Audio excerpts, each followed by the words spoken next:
یہ مت سمجھنا کہ کوئی تمہارا جیسے ذہنوں میں ہوتا ہے نا، ہمارا یہودیوں کی طرح ہمارا تعلق فلان قوم سے ہے، ہمارا تعلق فلان مسلک سے، ہمارے ساتھ تو یہ نہیں ہوگا، ہمیں تو الگ سے برتاؤ کیا جائے گا۔ اللہ تعالیٰ کہہ رہا ہے کہ تم تسلی رکھو، اللہ کے لیے یہ کام آسان ہے۔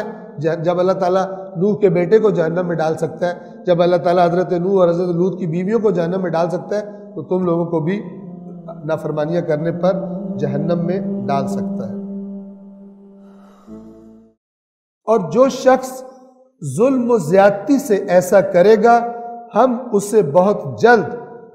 جہنم کی آگ میں جھلسائیں گے، اور یہ کام اللہ کے لیے آسان ہے۔ یعنی باطل طریقے سے لوگوں کا مال کھا لینا جہنم کی دھمکی ہے اس پر، یعنی یہ گناہان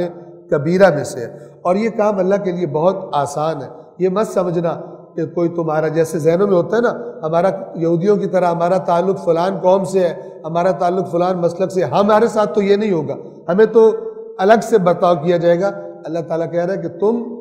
تسلی رکھو، اللہ کے لیے یہ کام آسان ہے۔ جب اللہ تعالیٰ نوح کے بیٹے کو جہنم میں ڈال سکتا ہے، جب اللہ تعالیٰ حضرت نوح اور حضرت لوط کی بیویوں کو جہنم میں ڈال سکتا ہے، تو تم لوگوں کو بھی نافرمانیاں کرنے پر جہنم میں ڈال سکتا ہے۔ آیت نمبر 31 اگر تم ان بڑے بڑے یعنی کبیرہ کبائر کا لفظ آیا، اگر تم ان بڑے بڑے گناہوں سے اجتناب کرو یعنی پرہیز کرو جن سے تمہیں منع کیا گیا ہے، تو ہم تمہارے چھوٹے گناہ معاف کر دیں گے اور ہم تمہیں عزت کے مقام میں داخل کریں گے۔ اب اس آیت کی اوپر والی آیات کو اگر ذہن میں رکھا جائے تو حرام طریقے سے مال کمانا اور اسی طرح خودکشی کرنا یہ گناہان کبیرہ میں سے ہے، اور گویا کہ خداوند عالم اس کو معاف نہیں کرے گا کیونکہ یہ بندوں کے حقوق میں شامل ہے۔ توجہ فرما رہے ہیں؟ تو اگر یہ بڑے بڑے گناہان کبیرہ، اب گناہان کبیرہ مختلف طریقوں سے اہل بیت اطہار کی روایات میں بھی بیان ہوئے، وہ گناہ جن پر اللہ نے جہنم کی دھمکی دی ہے، اور بہت سارے مختلف طریقوں سے، اور یہاں تک کہا گیا کہ اگر کوئی کسی گناہ کو اس لیے کرے کہ یہ چھوٹا گناہ ہے، چھوٹا سمجھ کے کرے، تو وہ بھی گناہ کبیرہ ہوتا ہے، اس لیے کہ اس نے اللہ تعالیٰ کی حد کے حرمت کی ہے۔ کس کی نافرمانی کر رہا ہے؟ ایک روایت میں مثلا یوں کہا گیا کہ گناہ کرتے وقت یہ نہ دیکھو کہ گناہ چھوٹا ہے، بلکہ یہ دیکھو جس کی نافرمانی کر رہے ہو وہ کتنا بڑا ہے۔ تو انسان اگر چھوٹا سمجھ کے کرے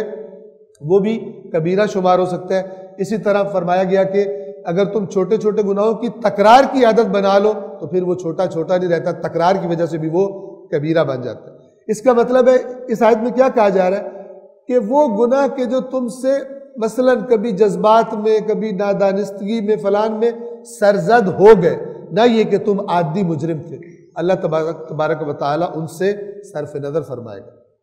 لیکن دیدہ دانستہ کیے ہوئے، بار بار کیے ہوئے گناہ اس قسم کو پھر اللہ تعالیٰ معاف نہیں فرمائے گا، مگر یہ کہ انسان توبہ کرے، وہ دروازہ کھلا ہے، اور اس توبہ میں اگر لوگوں کے حقوق شامل ہو تو وہ لوگوں کے حقوق ان کو ادا کر دے، نہ یہ کہ لوگوں کا مال کھا کھا کے اور اینڈ میں جا کے بے خانہ کعبے میں توبہ کر لے